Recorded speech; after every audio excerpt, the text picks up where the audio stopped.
Ini Pak, kalau Cina itu sebenarnya kita membacanya harus lengkap. Harus lengkap. Jadi Cina itu masuk ke Indonesia itu terkait dengan infrastruktur. Infrastruktur itu jalan cepat, kereta cepat, jalan raya. Itu kalau ibarat proyek itu kecil Pak. Ibarat proyek itu kecil. Kalau BNN Road Indonesia itu kecil. Yang gede itu Freeport, yang gede itu minyak gas, yang gede itu nikel. Nikel itu pemain besar, apa Cina ikut masuk sekarang.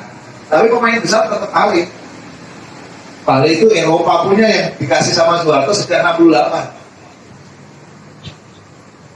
Yang gede-gede tetap kendali Amerika DS. Sementara yang kecil-kecil memang dibagi kepada Cina. Nah, ini yang terjadi hari ini. Utang terbesar itu kemana? Utang terbesar ya tetap ke Singapura malah.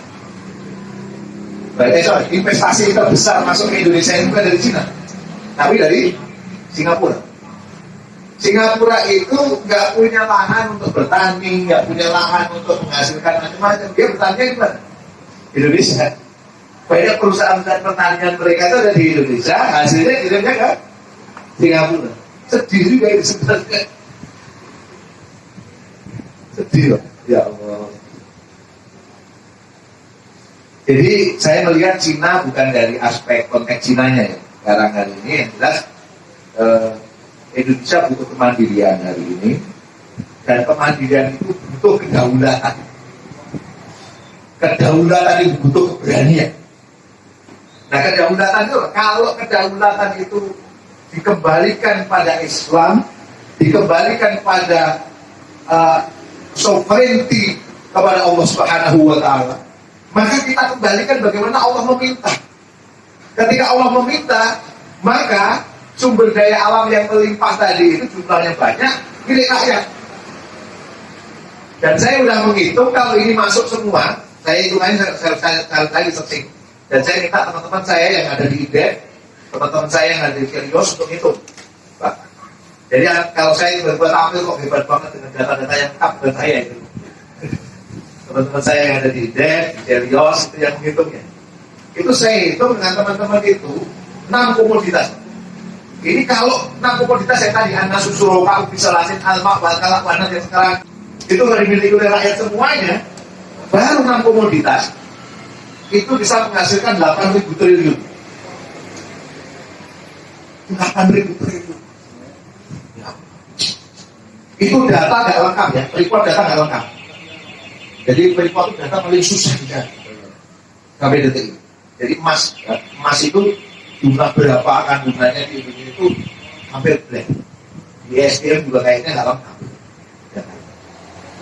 Kalau ini bisa dimiliki, Masya Allah luar biasa. Nah inilah titik kritis. Jadi kalau saya lihat positioning Cina itu hari ini tampak dibesar-besarkan memang. Walaupun memang ancaman. Tapi kalau ancaman terbesar hari ini buat Indonesia masih kekuatan Amerika Serikat yang sudah bercokol di sini lama sejak tahun 67-68 dengan seluruh sumber daya mineral yang dimiliki. Walaupun sekarang sedang terjadi perang dagang antara Amerika dengan China. Ya. Tetapi kekuatan yang banyak masih kuat di Indonesia tetap diambil.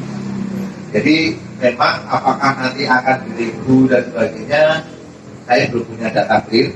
Saya pikir kita juga harus berhati-hati untuk membaca data-data itu. Tetapi bahwa ancaman Indonesia sekarang ada dari China dan dari Amerika benar adanya. Karena coba kita bayangkan, BLN Road Initiative hampir sebagian besar di China. Sekarang kereta cepat itu utang ke China. Dan menyebabkan Wika bisa-bisa bangkrut. Wika itu bangkrut. Kereta PT KAI itu kalau nggak disubsidi 5 tahun ke depan bangkrut. Kalau saya melihat memang langkah ke depan privatisasi. Bisa jadi privatisasi yang kita lihat. Nah, privatisasi itu apa yang akan pegang, walau alam jawab. Dan privatisasi sudah dilakukan proses panjang. Dari mulai Indosat, dari mulai beberapa ladang-ladang migas kita, saya sudah banyak. Walau alam jawab.